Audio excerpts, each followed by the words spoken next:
a look at the NRA's declining finances, plus a conversation with former active shooter response trainer Mike Willever about the failures in Uvalde.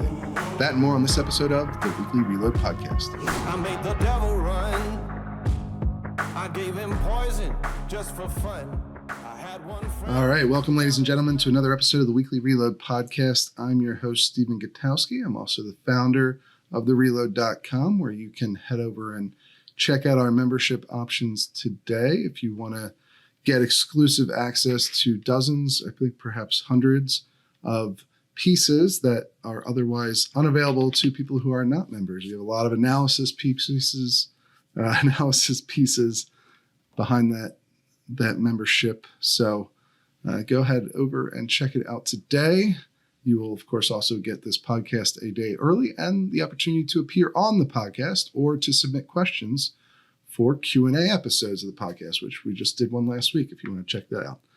But this week, we have Mike Willever, who is the host of Active Self-Protection podcast, which you can find me on. We do a news segment there, but he's also a retired Homeland Security special agent who taught active shooter training to law enforcement during his time with the agency. So, Mike, welcome to the show. Thanks for coming on. Thanks for having me, buddy.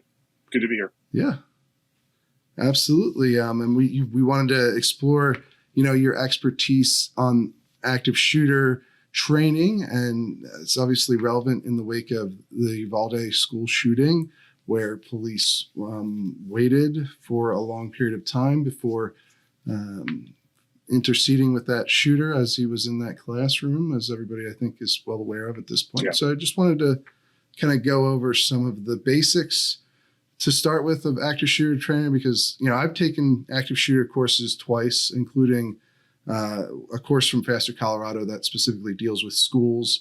I also did the Israeli Tactical School active shooter training for civilians. So you've done law enforcement training as the person teaching it. So can you give us just a little bit of background on how these trainings generally work? What are the priorities? It's funny because we talked about this on my show as well. There really isn't that much to it, is there? It's not terribly complicated training. It's pretty common sense. We hopefully learned from the awful tragedy at Columbine at the high school in Colorado, what to do and what not to do.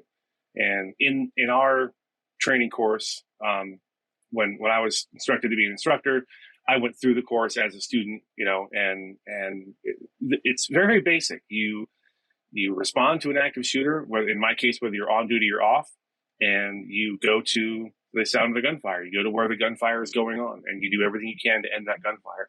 Usually that means shooting and probably killing the person doing the shooting.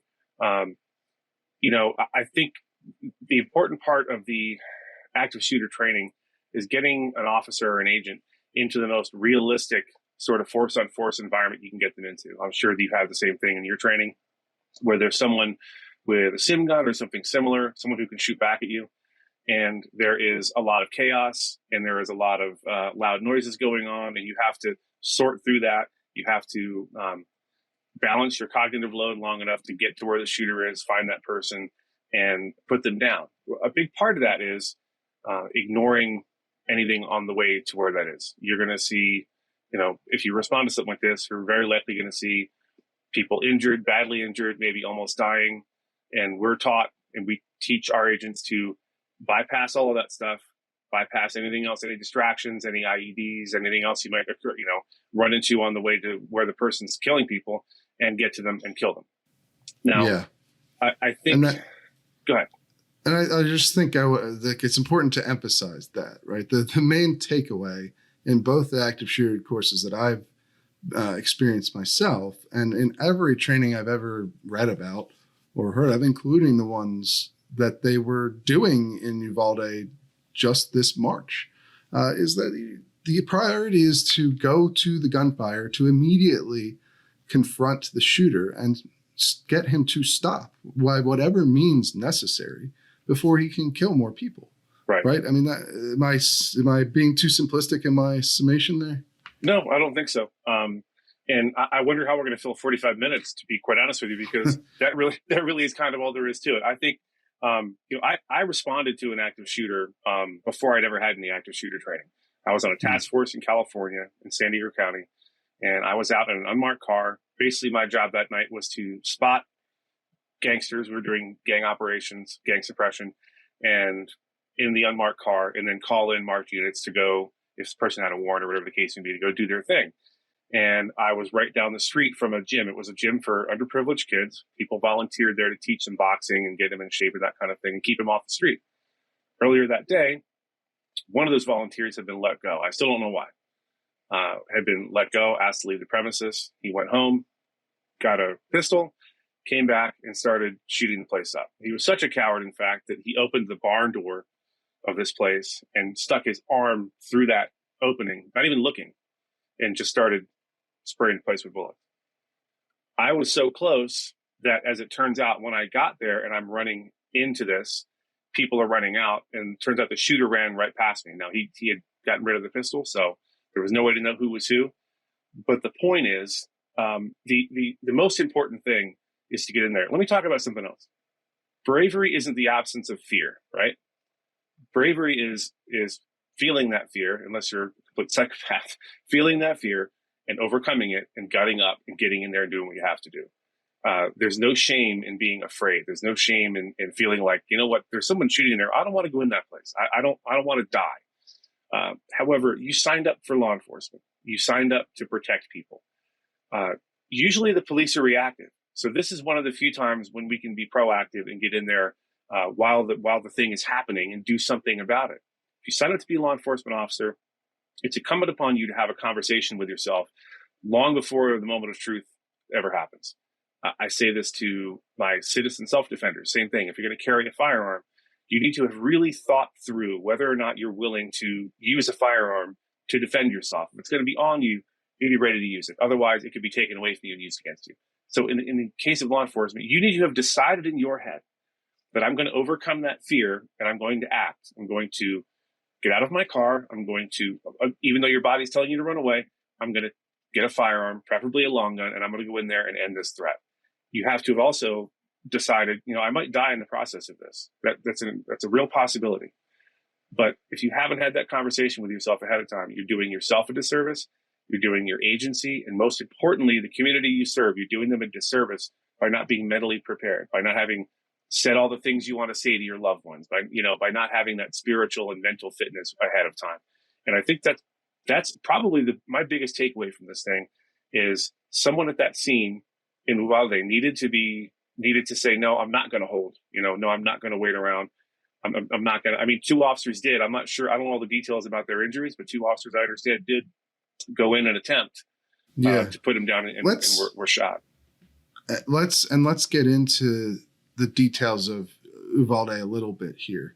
Sure. Now that we've gone over sort of the general idea of active shooter training and what you're supposed to do in these sorts of situations. But what we saw in Uvalde, there's a number of things to talk about that, and we can get to some of these later on, like maybe if we have time, the police response time. I guess he was reported to have crashed into that ditch and then was shooting at people outside the school for like 12 minutes before he even went inside.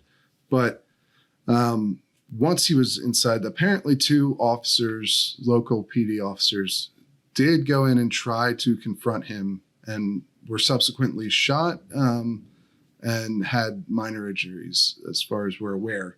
But they disengaged at that point, and then backup started to arrive from basically every law enforcement agency within, however many miles of the situation, which is common for these things, right? That's what you're supposed to do. Everybody's supposed to go as fast as they possibly can and get there and intervene. But for some reason, a decision was made not to intervene. And instead, they cordoned off the area, created a perimeter to keep parents away while they tried to evacuate students who weren't inside the classroom that the shooter was in. And then they waited, over an hour before they finally went inside that classroom. And so, it certainly seems to contradict literally everything that you're taught to do in an active shooter situation, right? Is that how you feel? Yeah, Or it what are- really what are is. your thoughts? It looked like Columbine Part 2, only worse, with trying to evacuate people when the threat is active is not really, I mean, if on the way to the threat, you can tell the kids, hey, beat it, scram down that hallway, get out of here, that's great. But evacuations are generally ineffective, especially if the person's, I think at that point he was confined to a room and there were 911 calls coming in from that room and the room next door. Is that right? I think That's correct. kids were yes. calling in, so they knew what room he was in. Kids And called repeatedly, in fact. Yeah, and I can't imagine same what kids. obstacle it was that prevented them from just going into that room. The I door think we was can all- locked. That's all we've heard so far. Right. I don't know. I mean, does that, I suppose maybe this was some of these schools in Texas have had this kind of hardening previously. Maybe this was a very specialized door to keep people out. I don't know. How difficult is it for law enforcement to breach even a high security door in your experience? It depends. I mean, generally speaking, patrol officers are not going to have breaching weapons, rams or stuff like that. Frequently, a supervisor will have that, sergeant or someone will have that in their trunk, and that can be available in the event that you need to breach a door. Let's say you have an impromptu search warrant or whatever. A more likely scenario is something like that. I don't know. I would really want to know before I comment whether it was some sort of very high security door or something like that. Sure. There had to be another way to get in there. And if that's the case, that the school hardened this room to the point where the police can't even get in, that's another training point, another prep point that we need to discuss and figure out. Because if that's the case, then that needs to change as well. I hope they're looking at that. Yeah, I haven't heard any reports of them attempting to get through that door until a key was provided. So it's not clear to me exactly how much of an obstacle that door was. Well, it depends on a number of things. First of all, does the door open in or out? Is it so if you're in the hallway, does the door pull out towards you or does it push in towards the classroom? If it pulls out, that does present some issues. If it pulls out, possibly getting the hinges off was an option. I don't know. And again, I feel like I'm commenting on something I can't really know. Sure. I can't really know what they were facing as first the door, but man, go through the ceiling, go through a window, do something, anything other than, not getting in there as quickly as possible. I think that there's even in a best case scenario in terms of like the door being very difficult to penetrate, it still seems, from what we know now, at least, and maybe we'll learn more, that there isn't much sense to the idea that they couldn't have at least attempted to go through that door before getting the key that was needed. But I wanted to also talk a little bit about this decision-making process, right? So the reason that's been given for why they didn't attempt to go in during this period after the first two police officers exchanged fire with the shooter is that he was considered to be barricaded inside of that room. I mean, I guess maybe talk a little bit about that decision-making process for police officers. Like how is it ever really appropriate to make that switch from active shooter to barricaded suspect or hostage holder? And what would be the factors that would make a responding, chief of police decide to switch there? Well, I don't know. Again, there's a lot we don't know about the actual situation there on the ground at the time. But if there is shooting going on, and I think you and I discussed this on my show, there during these 911 calls, you could hear active shooting in the background. Correct. So if that's the case, there's no reason to hold or consider a barricaded subject. Barricaded subject, as far as I'm concerned, is somebody with no victims handy around him. No one to bargain with. So a barricaded subject is a guy in a house who ran from the cops, and now he's holed up in the linen closet with an AR or something like that. That's a barricaded subject. Somebody who has people that he's actively killing, he's just an active shooter. There's no such thing as in my mind, a barricaded subject. Now, maybe if he had started communicating with them somehow and said, I'm going to stop. I'm going to stop. I mean, I guess maybe, but I just don't see in this case, that wasn't the case even remotely. So I don't understand why anyone would decide to stop and hold at that point, because nothing has really effectively changed. I don't know if he ever stopped shooting at any point, but even if he stopped shooting, there's still kids in there. You're almost certainly bleeding to death. So the urgency doesn't really end just because he stopped shooting. If that makes any sense. Yeah, that's one of my main points one of my main concerns when I think about this idea of him switching from an active shooter to a barricaded subject. The problem is that he was barricaded inside a classroom with a bunch of children who he'd already shot at the very least. I mean, there's no possible way that they could have known you still go in because those kids are bleeding. Most likely, there's no way they could know that they were already dead or that they weren't being shot. And then, in fact, he shot another child as the police breached. So, clearly there were still kids alive. So there was a report that one of the children did bleed out during this time period. And so it's just, even in a chaotic situation like that, even in a situation that none of us would want to ever have to confront ourselves, it just seems inexplicable, the decisions that were made. And I guess one thing, and you kind of touched on this earlier, but one thing I've tried to focus personally on the leadership decisions that were made. There's I believe his name is Pete Arredondo, who's the supposedly the one who was making these decisions on the scene. But at the same time, you do start to wonder, why did every law enforcement official who showed up go along with these decisions that were made? I don't know. Can you give any insight into that? Yeah, maybe some of them were showing up after they declared him a barricaded subject, and I don't know. What do you? Yeah, almost certainly that was the case. Almost certainly there was people coming in from far afield that didn't get there until maybe 30 or I'm speculating 30 minutes, 45 minutes after this whole thing had started. Because like you said earlier, it's kind of like when there's a officer down, they say you send the world, you send every available unit. Same thing for an active shooter, especially at a school. So there was probably people coming in from all over the area, sheriff's deputies, in this case, Customs and Border Protection, Border Patrol agents who were with the U.S. Marshals. Yeah, the Border Patrol agents that actually went in were from BORTAC, which is the Border Patrol's version of a SWAT team. And they are very, very highly trained. I talk about that on this week's Ask podcast. I talked to a federal agent who's on a different SWAT team, but he sang their praises. They're very highly trained. Their mission is very specific. Those guys, they'll climb aboard a Black Hawk helicopter and be dropped on a ridge somewhere where there's a lookout or a guy with a rifle doing overwatch for cartel loads. It's really high speed stuff. So more to your point, why didn't anyone disobey that order?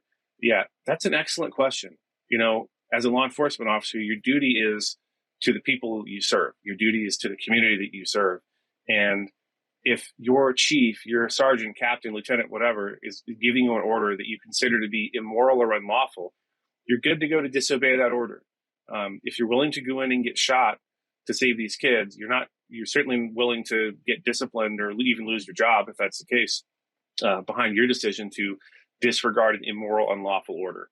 I don't understand the decision makers' reasoning for what they did, but a couple minutes after he says we're going to hold and try to evacuate people, I'm going to grab a couple of guys and go. And I think that's what the vast majority of officers would do. I don't know anything about their training. I know you've looked into their active shooter training. You said they had active shooter training a couple months ago, so who knows? I think you said you got a hold of the curriculum for that. Is that right?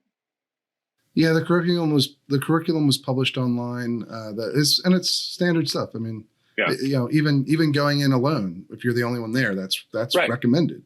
So it wasn't like they got bad training. It wasn't like they got bad information. Yeah. So there really isn't much of an excuse. There's reports as well that that Border Patrol SWAT team was told to wait half an hour before they were allowed to go in, and I just don't understand. Even in a situation where someone's giving you really bad orders, yeah, I think it's at least fair to question why they followed them. It seems to go against everything everyone's been trained to do. I would need to know a lot more about what went on the ground, what the communication was, because just one minor point, Border Patrol, FBI, you name it, U.S. Marshals, unless they're on a task force with a local agency, in most jurisdictions, they don't have comms with local PD, with state police. There's no shared radio system. Again, unless you're on a task force, then you get, you switch out. They get one of your radios, you get one of theirs, and you can talk to each other. So I don't know how they were communicating, the BORTAC team and the PD, but I can assume, I can make a presumption here that the BORTAC team was being told to wait and didn't know why. Maybe there could have been some confusion as to why are we waiting? Do they have another plan? Are they sending someone in? Is there some exigent circumstance that we don't know about? So on their part, not wanting to step all over this local agency or run in there half-cocked, not knowing what was actually going on inside, which is entirely possible. In fact, it's likely. Yeah, makes some sense to me. I'm reasonably certain that they went in. They weren't never cleared to go in, as far as I know. The BORTAC team, they just went. They just said screw this and went inside. I think when they finally realized, hey, there's no plan here. There's no leadership. No one has a plan to get these kids out. Let's go, which was the appropriate response. You would like to see them do it sooner, but I'm going to give them the benefit of the doubt that they were probably thinking to themselves, well, there must be something we don't know about going on. That's why we're holding here, because everything in you is telling you to get in there and find this guy. Yeah, I mean, I hope that's the case, because it's the only thing that could possibly make sense to me, at the very least. Because, one thing I want to talk about is we've seen cops respond according to training multiple times with active shooter training, active shooter situations. In fact, we just saw one this week, unfortunately, again, in Oklahoma, where there was a shooting at a hospital. An active shooter went in and killed 4 people, sadly, but within 30 seconds of the police confronting him, he killed himself, which is not an uncommon end to these sorts of attacks. And so it's important to not allow that shooter to free reign to go around. And in fact, I've interviewed another officer when I did my Faster Colorado training. One of the instructors in the firearms section is a Colorado police officer. His name's Quinn Cunningham, who responded to a school shooting and the way he described it to me is very much in line with everything I was taught and everything that I've heard from everyone else. I'll just give people a quick quote from the story. People can read more if they want to. This was published at the Free Beacon a couple years back. You can look it up, but Cunningham says, when something like that happens, pretty much the whole city comes. The whole metro area came. I was about 12th into the school, from what I understand. We went into the school and were moving through the hallways. It was me and 2 other cops who I'd never seen before. I don't remember what agency they're with, and I haven't seen them since. And we're moving through the school. And normally when we do scenario-based training for an active killer, there's a lot of discussion or distractions and a lot of fire alarms and role players and all this stuff, screaming going on. And it was dead silent, like deafening, distracting silence, to the point where it was, what's going on? Where are these kids at? And I'm looking at my watch, like, what day is it? And he says that was because they were so good at their protocols that they were all locked in their classrooms. Sadly, in that case, the shooter had already killed a girl and then had left. He was searching for a teacher that he didn't like, and he set the library on fire. And there was a lot, but sort of gets to the point of how you're supposed to react to these situations, how you're trained to do it, which is you go in immediately, you team up with whoever happens to be there at the same time you are, and you search for the shooter until you find them and neutralize them, right? Then you start helping other people, or helping the wounded, or that's the second line role. And it's important because these things can happen so quickly. A lot of the killing can happen very quickly, and so you got to respond quickly. Yeah, I remember talking to Stephen Williford from Texas. He's the one who intervened in that church shooting, and something he said really stuck in my head. He said, every time I heard another round go off, that was another one of my friends or neighbors being killed. And that's how, as a law enforcement officer, you need to view these situations when you get there. That's someone's kid, it's someone's mom or dad, it's somebody's loved one. When you talked about the chaos that he said he encountered, that's 100% true. We always tried to make the training as realistic as possible. So there was role players screaming and yelling. There was people, with blood all over them. The idea being, we want to see if we can distract them to stop, and render aid to someone, or stop and move something out of the way or whatever that doesn't need to happen. If the training is uniform as it should be, I've never seen, ever since we started doing active shooter training, I've never seen much of a variance in the training. It's all pretty much the same thing. And the reason that's important is, like he said, your officer from Colorado, he gets there, there's two cops, doesn't know who they are or what agency they're from. The good news is they've all had pretty much the same training, so they can form up a quick team and know what to do and how to do it. There's clearing tactics have changed. So, for example, on a search warrant, clearing a building, those tactics have changed 37 times since I started in law enforcement back in 1903. And so it's important that if you're working with another agency, if you're on a task force, for example, it's important that you train together so that you know how you clear buildings. There's a bunch of different ways to clear a building. The old way, where it's dynamic, where you kick the door and everybody runs around yelling and screaming, that's not really the way they do it anymore. It's more methodical. Same thing with active shooter training. It's important that everyone get roughly the same training, and I think they are. And I love that he had the experience that the guys just flowed together. Same thing if you're an off-duty officer. Same thing if you're a citizen defender, you're a concealed weapons holder. It's not very complicated. As we've said 37 times already in this Right. show, you just go to where the shooting is and you put the person down. And something you said was really important, Stephen. You can't render aid while the shooting is going on. That includes fire rescue, EMS, paramedics. They can't come in. They are forbidden from coming in. They're unarmed medics. They're not trained to deal in this sort of environment. So it's your job as LE, or even as a private defender, it's your job as someone who's trained to use a firearm to make that scene safe enough that those guys can then come in and do what it is they have to do. And every second that you hesitate, every minute that you hem and haw, or your chief or whoever it is hems and haws and doesn't let you do that important part of the work, the longer it is till they get in. Because as soon as the person's down, they still don't rush right in. You still got to clear the rest of the building, got to make sure there's no other shooters, there's no IEDs, whatever. So Right. Getting to him, that's really just step one. That's just step one. There's a lot more steps to it after that. But Yeah, and that seems to be where they really dropped the ball, is just on the very first step. I mean, those first two cops, like, kudos to them, right? They did the right thing in confronting him, but then everything after that point was a total failure, and disastrously so, right? We're talking about 19 elementary school kids and 2 teachers being murdered in this case.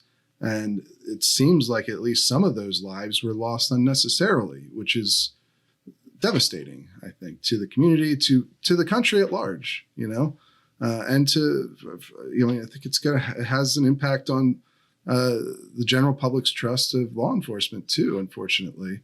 Even though, as we've mentioned here several times, most police officers, I believe, will try to intervene and try to save lives, and they will do what they've been trained to do in active shooter situations. And it's happened repeatedly. But unfortunately, now you have a very high profile instance where that didn't happen, where 20 armed officers stood outside a classroom where children were dying unnecessarily.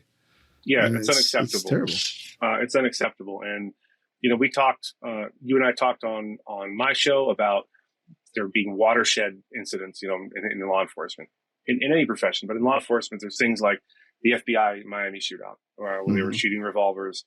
And part of the reason some of those agents died is because they were trained to they were just carrying 38 revolvers. They would dump their spent brass into their non-dominant or their dominant hand, put it in their pocket, then reload. They found brass in their pockets for these dead agents. The Newhall incident in California with the CHP, where one responding officer after another ends up getting shot and killed. Columbine. Uvalde will go down in history as a watershed event. And my hope is that the shame being heaped upon, especially the leadership down there, will get the attention of any agency who is unprepared or any administrator who is cowardly or worried about liability or whatever it was that prevented them from doing it. Hopefully, those few people in leadership positions, or those few officers who haven't had that conversation that I referenced earlier, will have that conversation. Those leaders will make a decision and steel their resolve and stiffen their spine to the point where this never ever happens again. There's John and I cover a lot of videos on the channel, and I think people were surprised to hear me, a career law enforcement officer who's retired, be critical, very critical of officers and deputies in some of these videos. The vast majority of the videos we cover that are law enforcement, the outcome is just. It isn't always good. Sometimes somebody gets shot or killed, or someone commits suicide by cop. But the vast majority of them, the outcome is justified. Right. And on the few occasions when it's not, I will absolutely call that officer or those officers out. There was a case in Georgia that was a mess. There was one case with a guy was trying to commit suicide by cop, and the officer, everything he did leading up to shooting the guy was wrong, tactically wrong. And then him shooting the guy, really, I don't think was really justified. And then after he shot the guy, he stood there frozen, not lending aid, not calling for EMS, and a female officer had to come in and handle all that business for him. I say all that to say this. If you're out there watching this and you're watching this coverage and you are in law enforcement, whether it's leadership or a line officer or a tactician or whatever the case may be, you need to make that decision now. You're not going to rise to the occasion. You're not going to rise to the moment of truth. You're going to rise to the level of your commitment to protect your community and your training. And that's all there is to it. There's no other ingredient there that we need to talk about. And hopefully this will be that watershed that will prevent this from ever happening again, because, I have a lot of pride in my law enforcement career. I'm very proud of what I did. I'm generally very proud of law enforcement in general. I'm a little less proud today. That's a little diminished.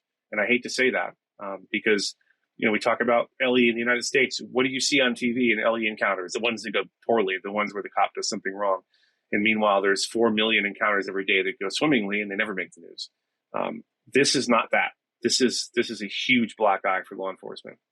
And I really hope that this doesn't ever happen again, because all eyes are on this right now. There's nobody in any law enforcement capacity in the U.S. who hasn't heard about this and isn't thinking these thoughts in his or her head. Like, that needs to not be me.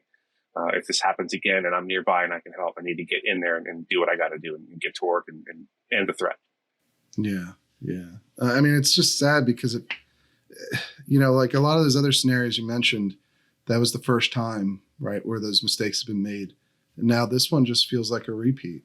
Right. Like we learned these lessons 20 years ago in over 20 years ago, 1999 during Columbine. Right. We learned it to some degree again in Parkland.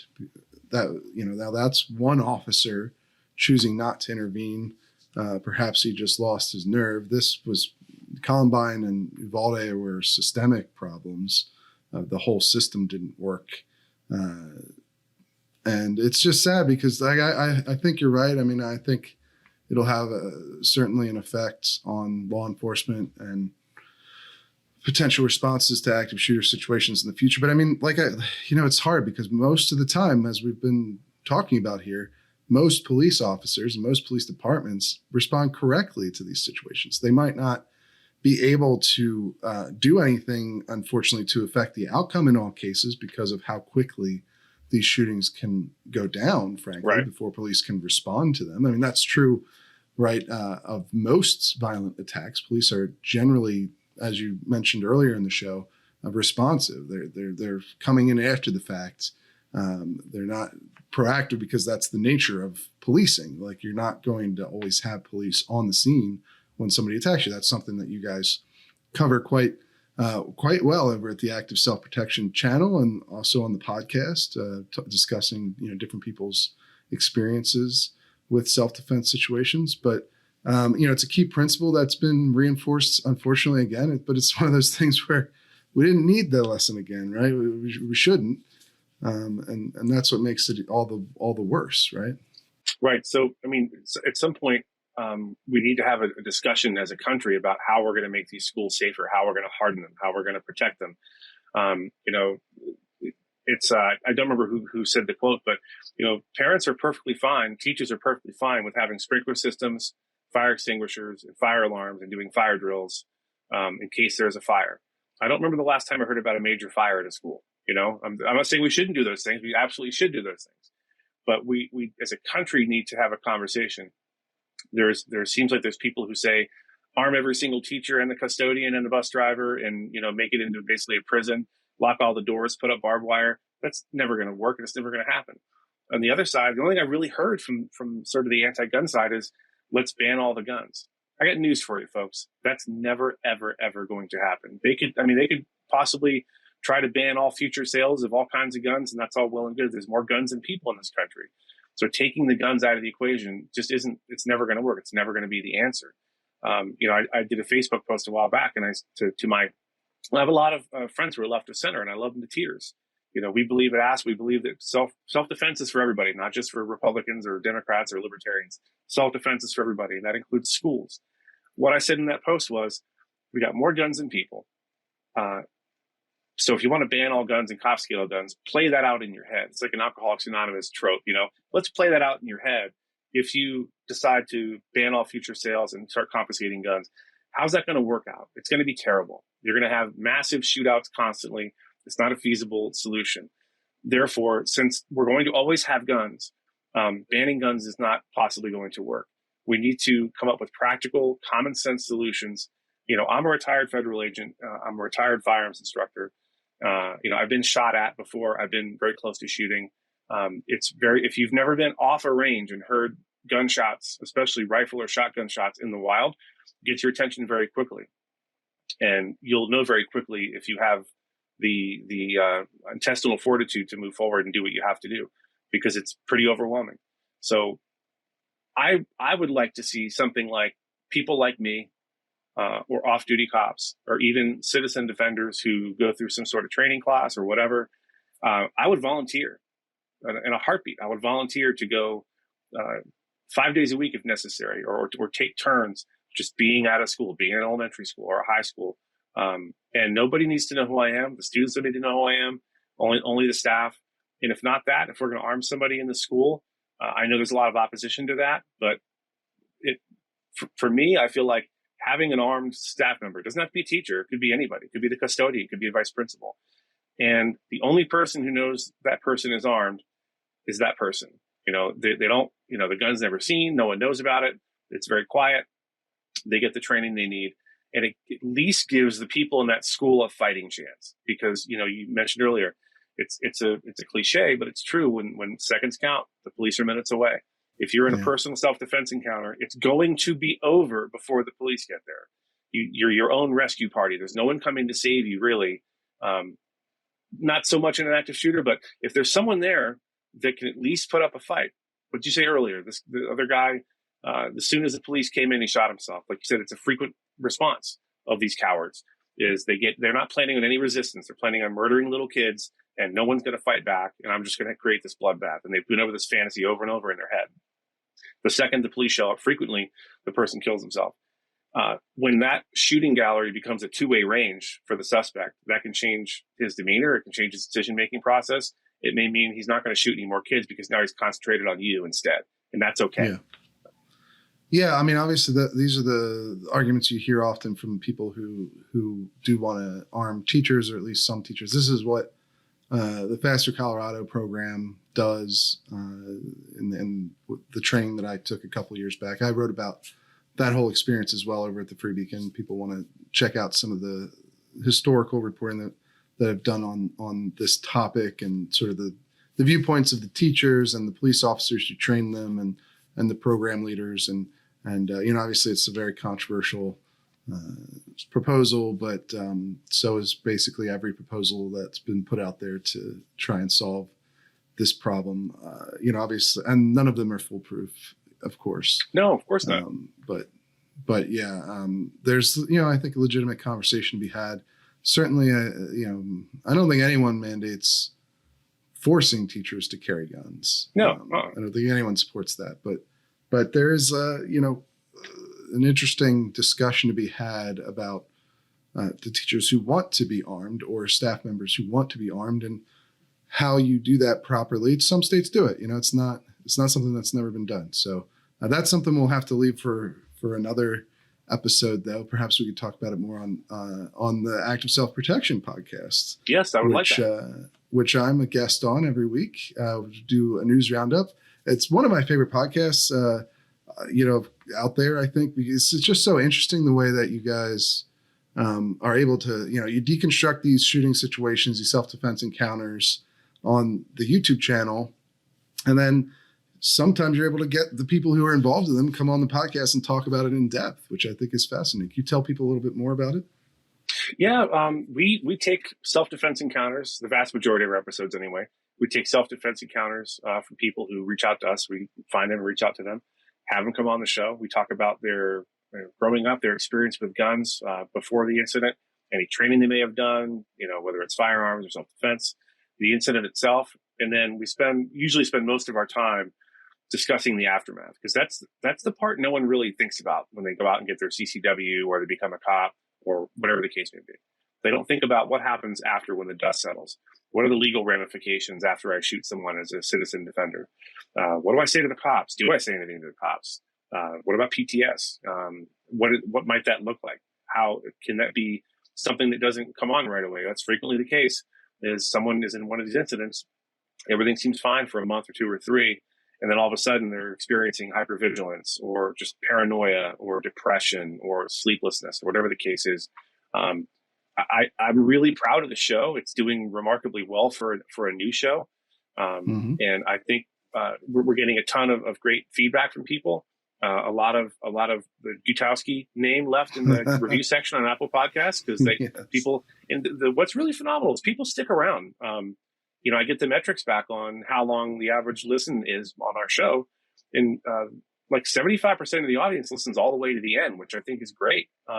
Some people at home might not know is when you put out a YouTube video or a podcast, you get metrics back. You can see, hey, did someone skip through the ad, or did someone just bounce around through it, or they stop watching after 30 seconds? And so to have that kind of retention, I think people come for the story and they stay for Gutowski. That's just my theory. Yes, I'm the big draw at the end. That's right. We do the news update at the end so people can get just a little bit of what's going on in the gun world. But can you just give us one example of a recent episode of interesting story? Oh yeah. Let's see.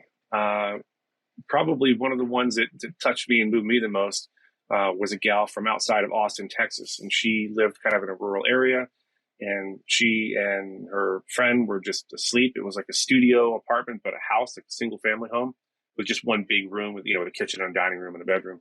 And somebody she didn't know burst through the door. It was bright and early. She'd had a previous encounter, a violent encounter in her life that had made her hypervigilant and made her train so that she wouldn't be a victim again. And so this happens, and she literally wakes up to someone crashing through her door.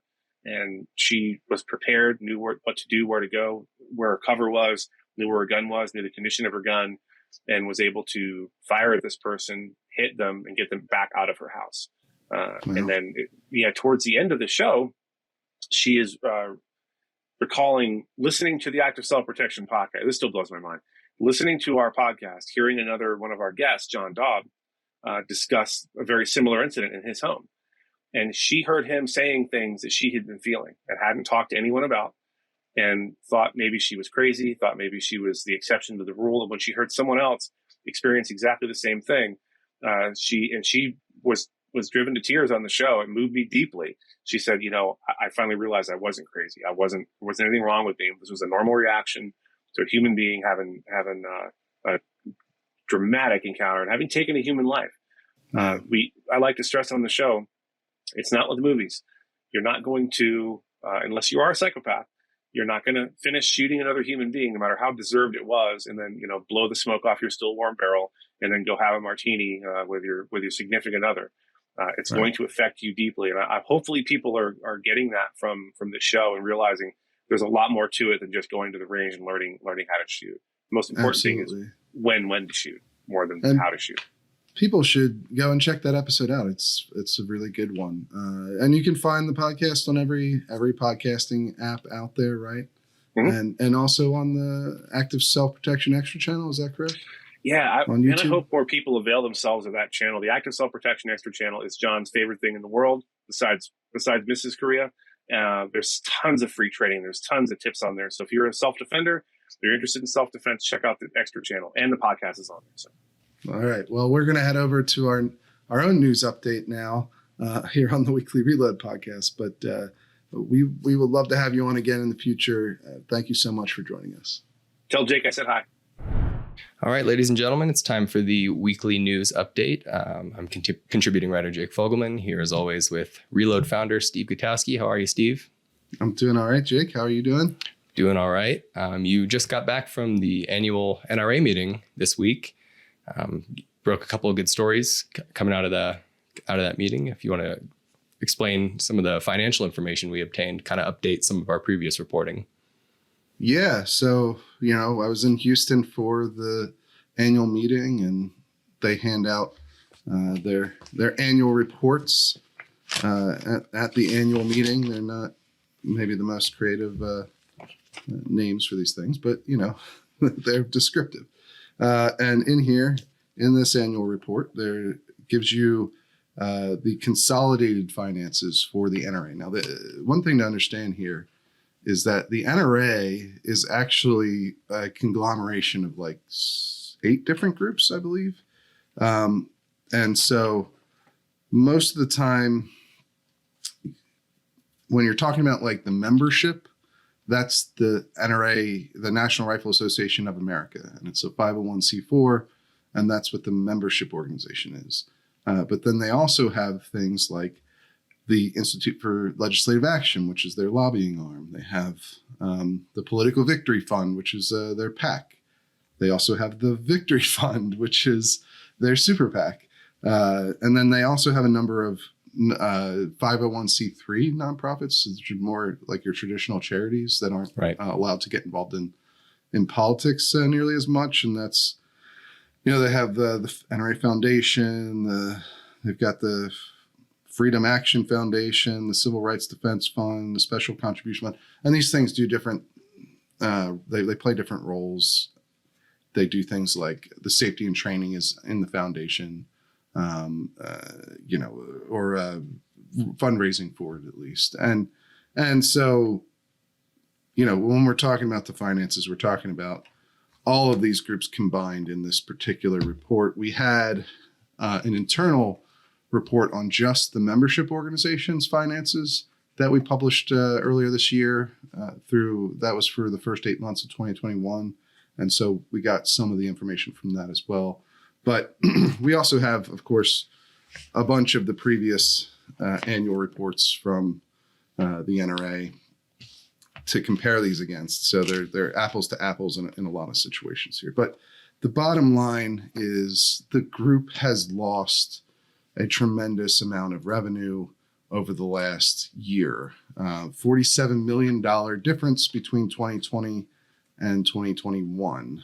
And it's even worse if you look back a little bit further to kind of the heyday of the organization, which was only about 3 years ago, where they had brought in $130 million more revenue that year than in 2021. So they're not doing very well financially, to say the least. Yeah, it's sort of a continuation of the trend that we've seen at the last few reports we've done when we've obtained these. It's kind of the similar story. Oh, revenue's down a little bit. And we thought, that we did the 2020 financials, for example. Or a lot of it, right? Or a lot of it. Yeah, a lot of it's probably more accurate. But we thought, 2020, it's COVID.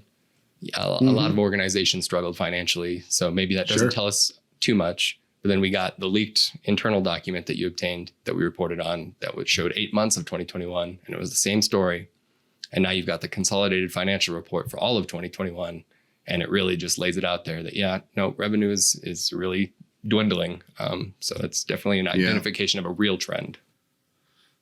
I mean, it's obviously, it's obviously a little ironic or weird to call a $282 million organization,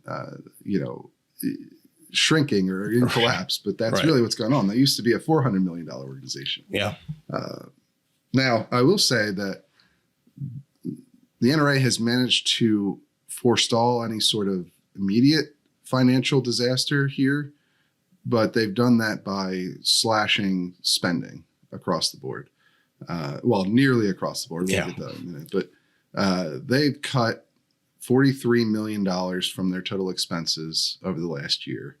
And that's down actually $177 million from 2018. So their revenue fell $130 million, but their spending dropped $177 million. So they actually came out in the black and had a significant cushion there, about $30 million, where they could have lost even more revenue or could still lose more revenue and not be in immediate financial distress from it. So I don't know. They still have room to shrink, I guess, is the takeaway there. Sure. I don't know. It's not necessarily a very positive takeaway, but that is a takeaway. Sure. And, it is kind of troubling, though, despite the cushion, the fact that they're slashing spending, which is usually on programs, the thing that members enjoy from the organization. But their membership dues are declining. You report here that just in 2021 alone, they lost $22 million in membership dues. So if you're not spending on the things that members care about and you're already seeing a decline in membership revenue, does that exacerbate going forward? Because members say, well, there's less and less benefits for me. Maybe I'm going to stop contributing. So it could spell problems for them in the future for sure. Yeah, that number's down $73 million since 2018. So they've had a humongous drop in that time period in just 3 years in membership dues, which is a huge driver of their revenue, in addition to contributions. But yeah, I mean, we spoke to Brian Mittendorf, who's an accounting professor at Ohio State University, who's followed the NRA's finances for a number of years. And yeah, that's exactly what he noted, that this could turn into a death spiral, because if you're cutting services for members, then it's likely, or at least possible, that members will no longer continue to pay you to be members, right? It's sort of a basic concept, but that's what you're seeing. It seems to be some pretty good evidence that we have here in this report, and then in another one we'll talk about in a minute, that the membership is no longer as engaged as they were. And it's very significant, the drop off that there's been. But one area there hasn't been a drop off, right, is in legal spending, and a specific kind of legal spending, right? This isn't the spending on cases like the one before the Supreme Court, although the NRA is funding that one, to be clear. So they are still doing, it's not as though they aren't doing anything inside of their mission, just to be crystal clear on that point. But their spending on administrative legal fees is now up to $48 million in 2021. Yeah. That's an increase of $6 million, I think about $6 million from the previous year. And it's now their top single line item budget. And their top single line item expense in their entire budget is administrative legal fees, legal tax and audit fees. And that is incredible. I mean, they're spending more on their lawyers to defend them in the New York AG case and some of the other legal fights they've gotten into, like the one with their former top contractor, Ackerman McQueen, than they're spending on anything else they do. Right. And that speaks to, again, the point where if all your expenses are going just to covering your rear end in court cases, you start to look a little less appealing to prospective members, perhaps. And that becomes a problem. I think you have a members piece about this. That becomes a problem when big political fights come up, where members usually turn to the NRA to be the most active and spend the most. You have a great point in here about their school shield program. If you want to highlight what they're putting out in that, because obviously that's very topical right now. We just had a terrible school shooting, and that's their flagship program to deal with school shootings, and they're not really spending a lot on it. And that's the program that Wayne touted during the leadership forum at the annual meeting as their answer for school shootings. That they want to effectively, it's a program that helps harden schools, helps train schools in how to make their facilities harder for somebody to attack. They also advocate for putting armed guards who are, not teachers necessarily, but usually the NRA is advocating for, trained armed guards like police or former military people. But anyway, this is the program they put up as their main answer for what to do about something like the Uvalde shooting. Right. And according to the document we published earlier this year, this internal document that gives a little bit more specific insight into their individual programs, whereas the annual report just gives a more broad overview of what they're doing. But that document showed they'd spent $13,900 for the first 8 months of 2021 on their school shield program. Right. I mean, it's not clear what that would even amount to. You obviously can't pay a staff person, even a single staff person, $13,000 in 8 months. So I don't know what that money went towards, but obviously this is not a program that is anywhere near a priority for the NRA. And it's just one of many that's seen really cuts that take it all the way down to the bone. Right. There's just nothing left there. Maybe they've ramped up the spending on it since then. We don't know, of course, at this point, but that was last year. So it obviously it raises a lot of questions about what they're doing with their money. They're spending $48 million a year on administrative legal fees, $13,000 on school safety programs. Right. I don't know. Yep. And it speaks to maybe, a little bit of, if, like we said before, if there's not putting out those things that members care about or that people see use in, you could see a declining enthusiasm for the group. And you saw maybe a little bit of evidence for that in another piece you wrote about just overall attendance at this year's NRA annual meeting. Right. Yeah. All right. Well, let's start off with the numbers, and then I'll give you a little bit of a caveat here. So the 2020 conference that just happened in Houston, that saw, according to the NRA, they announced this at their board meeting the Monday after the conference ended. There were 61,254 people who attended. Now that sounds like a lot, and it is. It's still a lot. Like no other gun group could put together a conference like the NRA annual meeting. It's just not realistic to think that. But that's the lowest attendance they've seen in 16 years for an NRA annual meeting. It's lower even than the 2004 conference in Pittsburgh. So, that's, even if you go by that number that they gave out, which the caveat there is that it didn't at all feel as though there were 61,000 people who attended, even over the course of that entire, 4-day event. I was there. I was in the conference hall. I went to the leadership forum where Donald Trump spoke. It was very empty the entire time. I've never seen an annual meeting that empty ever. And 61,000 sounds like a lot more people than actually showed up, frankly. Yeah.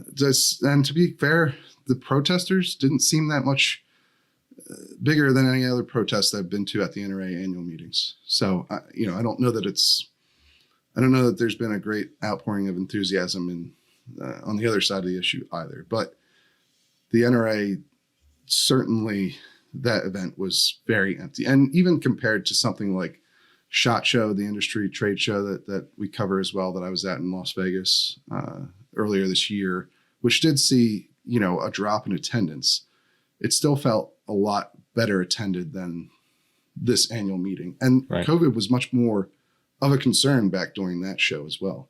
Right. It was in the middle of the Omicron wave. So the fact that people still showed up to that. Yeah. And especially, obviously, this was in the wake of both the Uvalde shooting and a few weeks after the Buffalo shooting. So you'd expect, typically we see a resurgence in gun politics coming to the forefront after these horrific mass shootings. So a massive decline, a 16-year low in attendance is not something you'd expect in the wake of an impending political fight. You'd expect the people that are really into pro-gun politics to kind of rally. But you saw it not in just in attendance, but you report also that during the board meeting, participation in that board meeting was also down. I mean, that's been spotty for a few meetings, right? But it was participation in the elections, the board elections, which don't require people to show up. Although there is a component that, and I'll touch on that in a minute, but the election turnout, which is the NRA does their elections by mail ballot, right? So you don't have to go to the NRA annual meeting to vote in the board elections. But this year, 2022, saw the lowest number, the fewest ballots returned to the NRA and a board elections since, again, 2006 at least. We actually have access to nearly all of the reports on the NRA elections over the last, dozen plus years. Well, I guess 16 years in this case.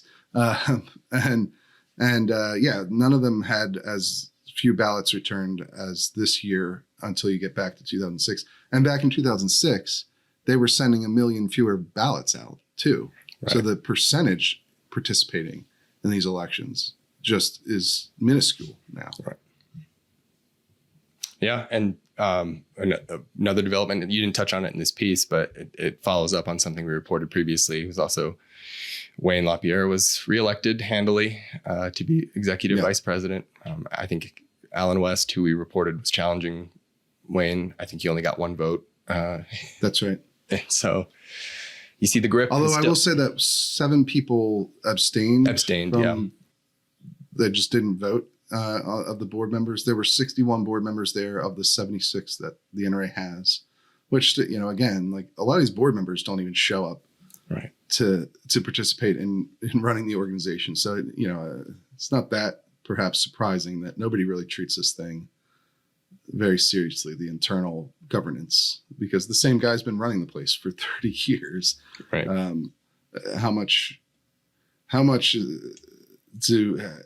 How confident are NRA members that their votes and their voice are really heard inside of that organization? I don't know. I mean, looking at the participation, clearly not many of them feel that way, right? I mean, and then so there's a weird complication with the NRA and how it runs. There's 76 board members, as I just mentioned, right? 75 of those are elected on the ballot. It's a third of them every year, but 75 are elected by ballot by voting members, is what they're, the term for them. And that's about 2.5 million people, according to, this latest election report. They sent out about 2.56 million ballots. So that's how many people that's how many of the NRA members are actually eligible to vote in an NRA election right now. Now that might sound weird, right? Because the NRA has over 4.5 million members, somewhere below 5 million, according to the internal documents we've referenced earlier. But why can't the other 2 million vote in that way? Well, you have to be either a lifetime member or a member for 5 consecutive years before you can vote in those board elections through the ballot. So New York my understanding is that New York has a regulation that says membership organizations need to have the ability for all of their members to have a voice in their internal governance. So the way the NRA complies with that is to have a 76th board member, which is elected by members at the annual meeting, right? Hopefully this makes sense to people following, but so that other 2 million members or so, the only way they only have one person representing all of them on the NRA board, for one. And the only way they can actually participate in their election is by attending the annual meeting, which usually sees around 80,000 or more people. This year, obviously, it was much lower, but even so, 61,000 people attended this year, and only 544, I believe. Yeah, 544. 544 actually cast a ballot in that 76th board member election. So, that those 544 people get to decide the one board member that's representing like 2 million Right. of the NRA's members. So, it's just further evidence of how disengaged the membership has become at this point. Yeah, no, I think that's exactly right. You're seeing declining attendance, declining participation in the elections. And as you said, why would they? If, the same guy's been running things. He, of course, got reelected again handily. Yeah. It just sort of speaks to an overall trend. So we'll have to. It does. See. I mean, these are institutional issues that go beyond the immediate problems of the corruption allegations. And perhaps explain why those sorts of activities were allowed to happen in the first place, because there's just not a lot of governance and not a lot of oversight by the members of this membership organization. And to be fair to the members, it's very difficult to provide that oversight given the way that the organization is structured. So Sure.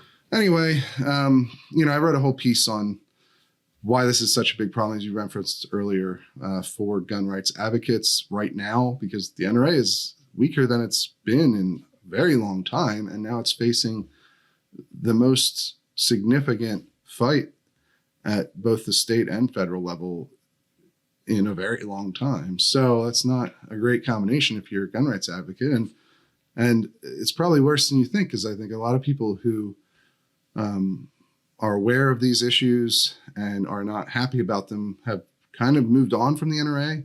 And the problem with that is the NRA is still, even with all of this, is still an extremely important organization for gun rights in America. It's not the only reason that gun laws, stricter gun laws don't pass, but it's still a significant player. And I think people ignore that or underestimate that at their own peril when it comes to advocating for gun rights at the very least. So people should check that piece out if they want. But in order to do that, what do they have to do, Jake? Yeah, in order to do that, you got to become a member. You have plenty of membership options. We can't do this without you. We can't do the podcast. We can't do the journalism without you. We're entirely reader funded. So if you want to support us, go head on over to thereload.com. You can get monthly, yearly, or even lifetime memberships to support our journalism. And in return, you get this podcast a day early. You get a chance to appear on the podcast if you just reply to your members' newsletter every Sunday. We'd love to have another member segment on here. Those are always great for us. Absolutely. And you get that's hundreds of pieces. Help us out. Help Jake fill that empty spot behind him on the wall. There. Yeah. If you're watching on YouTube, you'll see there's one more guitar that needs to be up there. So help buy a membership so I can give him a raise and he can put it into a new guitar. Maybe I'll put a rifle like you will match. We'll put a rifle right there next to the guitar. That's right. I get people comment on the guitars. They like them. So yeah, we'll have hopefully we can get you another one soon. All right. Well, that's it for this episode. We appreciate you guys tuning in. We'll be back next week.